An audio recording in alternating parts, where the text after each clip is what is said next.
Rendahnya literasi menjadi dasar permasalahan yang berdampak luas. Literasi berkontribusi terhadap rendahnya produktivitas bangsa hingga menyumbang angka pengangguran dan kesenjangan sosial. Indonesia mencatatkan skor membaca di angka 371. Dibandingkan negara-negara lain di dunia, tingkat literasi masyarakat Indonesia bisa dikatakan sangat rendah. Indonesia dianggap sebagai salah satu negara dengan tingkat literasi yang rendah. Anggota Komisi 10 DPR RI Fahmi Alaidrus menyoroti indeks literasi Indonesia yang dalam 20 tahun terakhir selalu berada di peringkat bawah.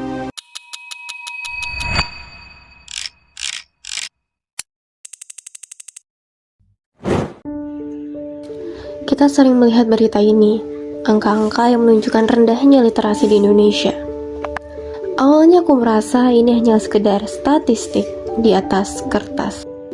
Sebuah masalah besar bangsa yang terasa jauh dari keseharianku di Sukoharjo.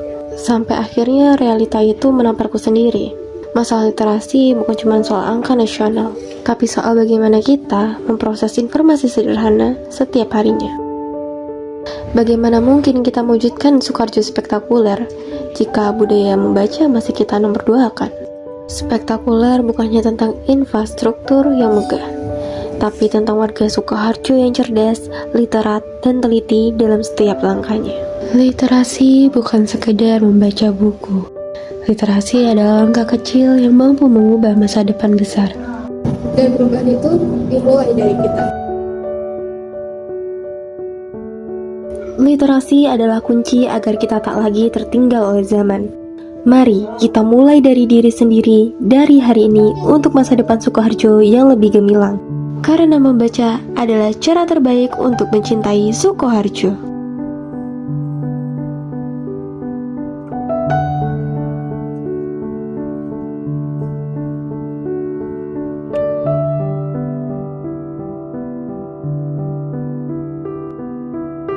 Banyak orang berpikir bahwa literasi hanya sekedar untuk membaca buku, tapi bagiku literasi adalah bagaimana kita memahami hidup dan mengubah masa depan.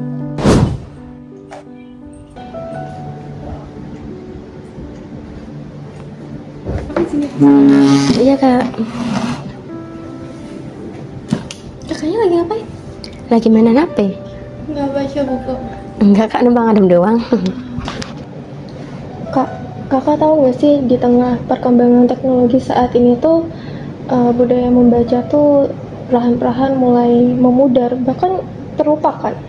Hah, emang iya?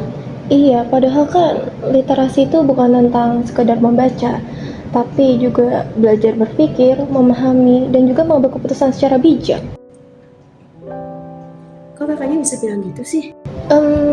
Ya karena aku juga pernah kak berpikir bahwa literasi itu cuma sekedar membaca. Padahal kan literasi itu sangat bermanfaat buat kita.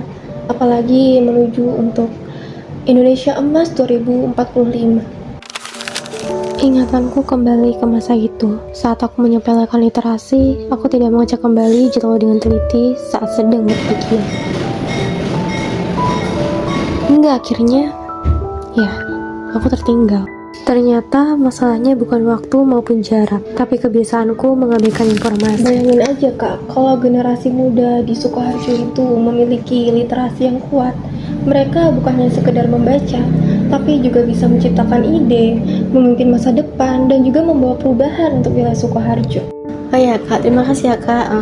Mungkin besok-besok aku bakalan merubah cara pola pikirku sih kak. Iya kak, sama-sama. Good luck. Literasi tidak selalu berada di perpustakaan. Literasi ada ketika kita berdiskusi, belajar dari pengalaman, menulis ide, dan berbagi pengetahuan. Karena dari membaca aku belajar memahami dunia, dari menulis aku belajar menyampaikan gagasan, dan dari literasi aku menemukan keberanian untuk bermimpi. Literasi bukan tentang siapa mereka yang pintar, tapi literasi adalah tentang siapa mereka yang ingin belajar untuk lebih teliti, lebih memahami, dan lebih sadar. Karena dengan membaca kita belajar untuk memahami, dari memahami kita belajar untuk bertindak, dan dari tindakan itulah masa depan kita terbentuk.